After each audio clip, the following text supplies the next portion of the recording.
Amado Carrillo Fuentes was so powerful that he controlled vast air territories above the police. His planes crossed continents with tons of goods, as if they were part of an international airline, but without going through customs. He had exclusive routes, protected hangars, and even private airstrips in forgotten deserts.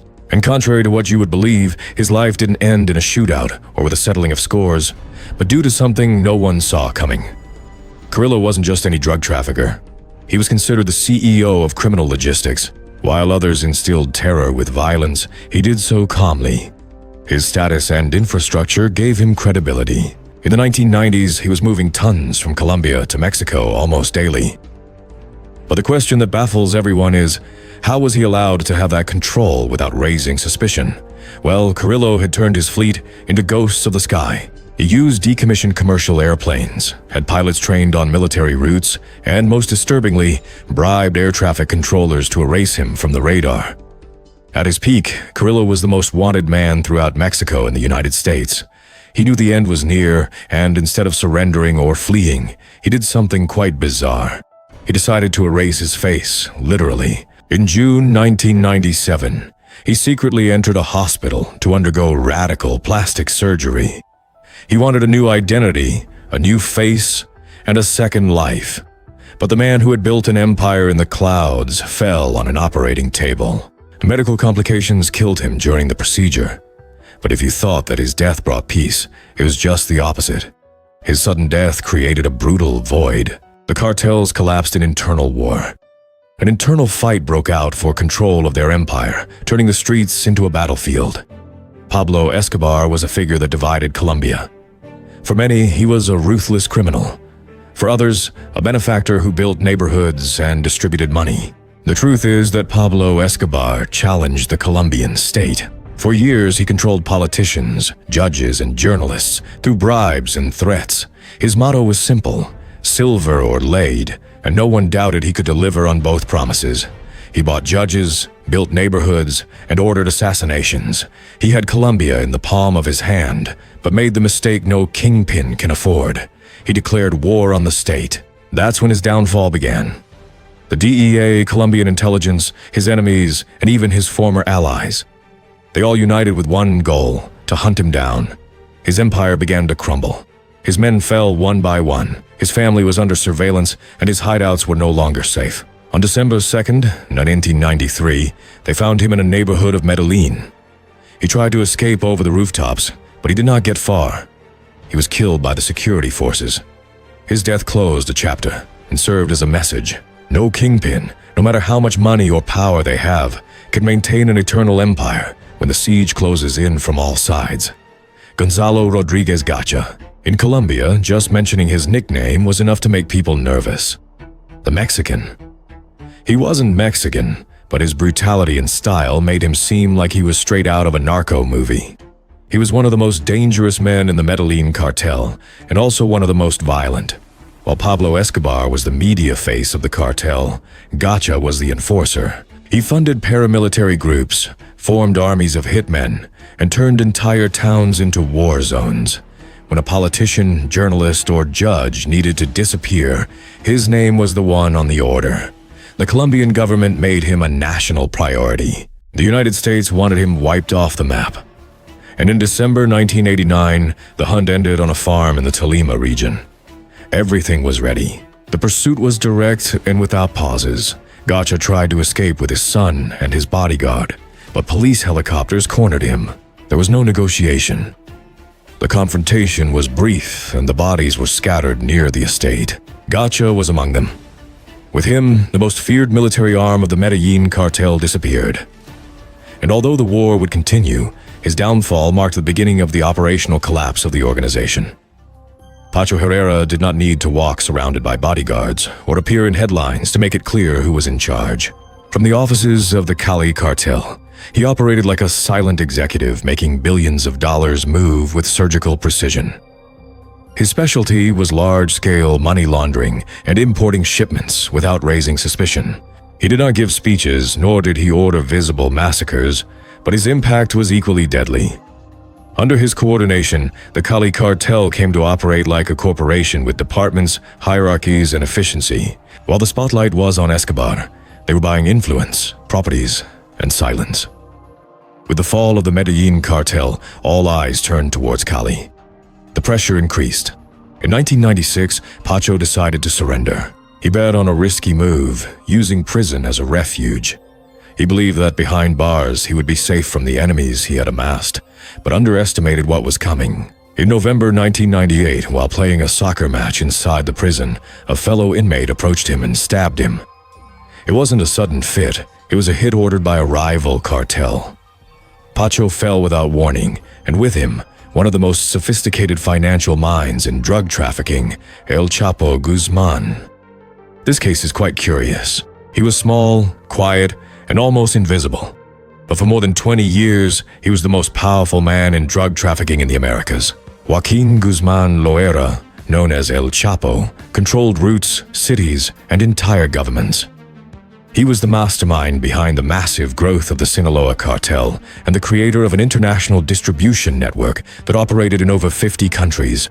Unlike other bosses, El Chapo did not build his legend through brutality, but by something more dangerous: his ability to escape when everyone thought he was caught.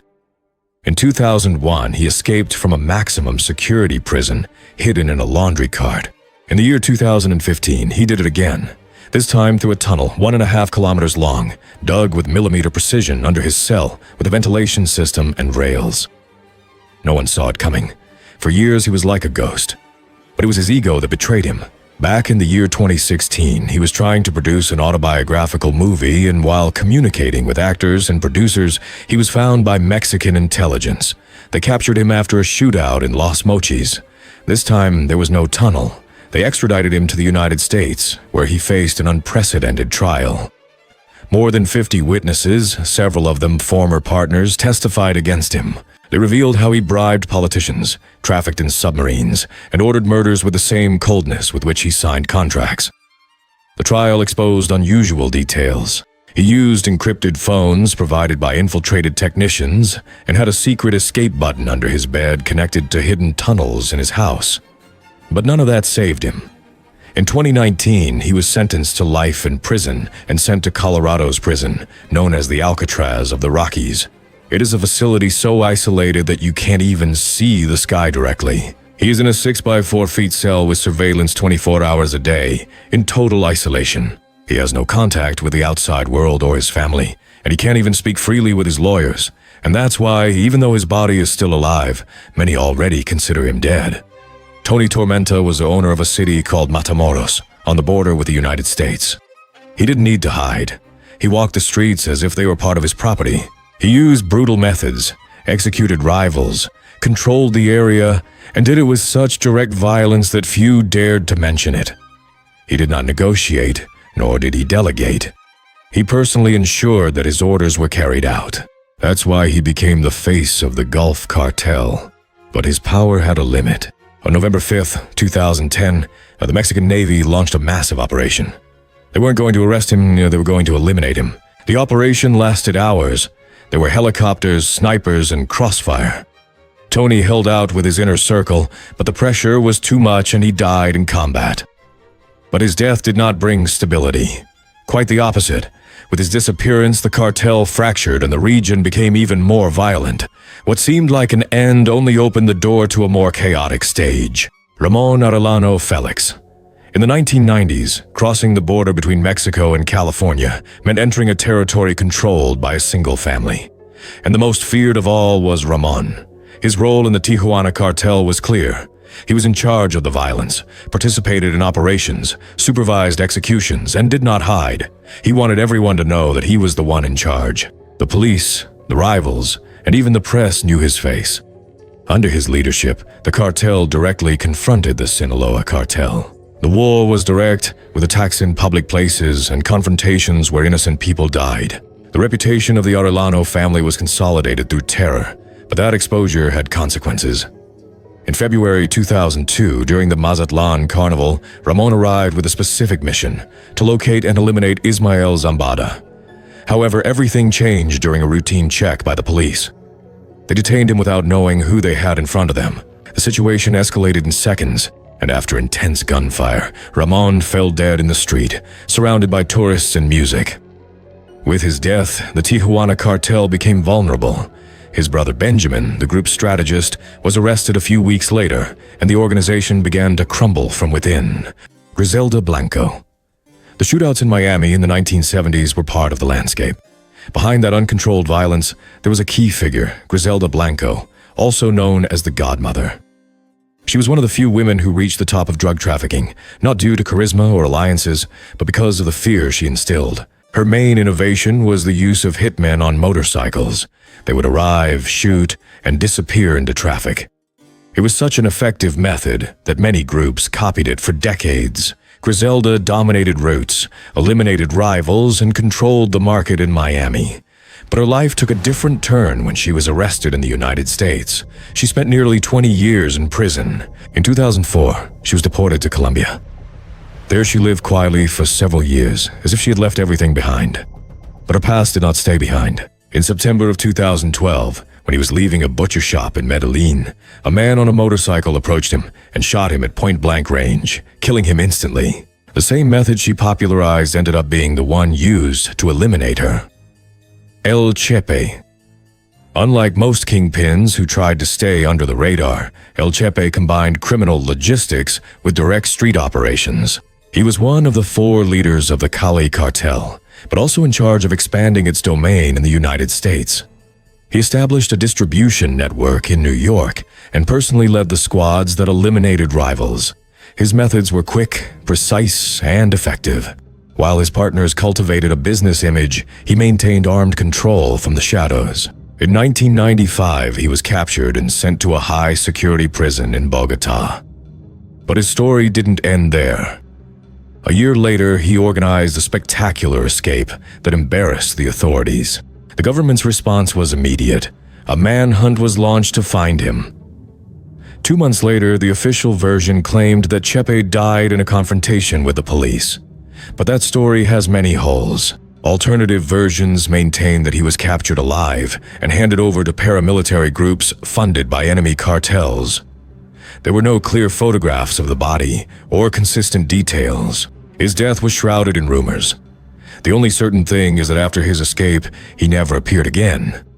His downfall was the definitive end for one of the last pieces of the Cali Empire, Arturo Beltran Leiva. For many within drug trafficking, Arturo Beltran was considered the boss of bosses, because for years he was the key operator within the Sinaloa cartel until he became its most dangerous enemy. His split with El Chapo Guzman was one of the most explosive events in recent narco history. What was once a unified structure broke into total war.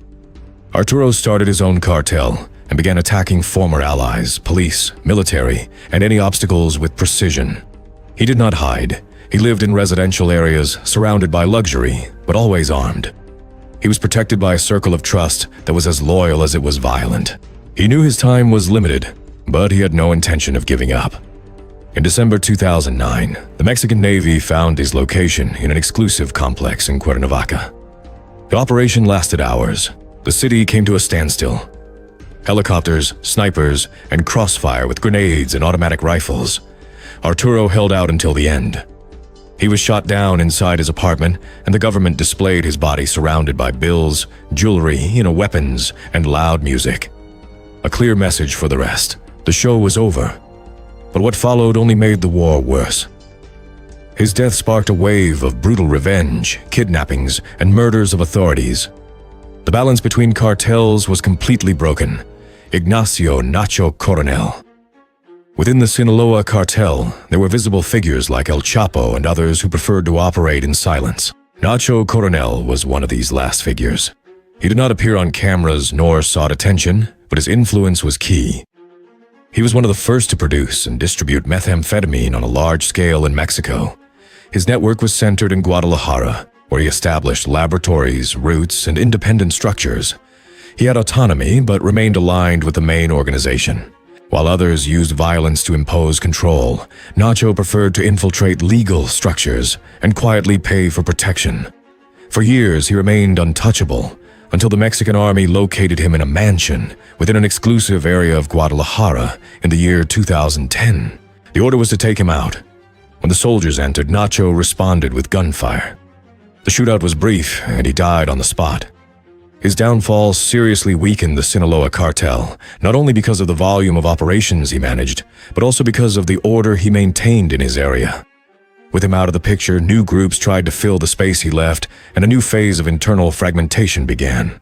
Heriberto Lascano was a soldier trained by the Mexican government itself, skilled in combat techniques, desertion, counterinsurgency, and tactical warfare. After leaving the army, he used that knowledge to form the Zetas, initially as the armed wing of the Gulf Cartel, and later as an independent organization.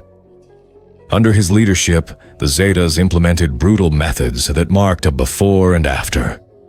Tortures, beheadings, and attacks on civilians. Everything was part of their psychological terror strategy. In 2012, while watching a baseball game, an operation tracked him down. He was killed on the spot. But the strangest thing came after. Hours later, an armed group broke into the hospital where his body was. They reduced the staff and took the remains. Nobody knows who did it. The body was not recovered and there was no public evidence. Only theories. Some believe he faked his death. Others think he was eliminated due to internal betrayals. The only certain thing is that he vanished without a trace, and his story remains open. Don't forget to support this type of content by subscribing and watching this other very interesting video that you'll love.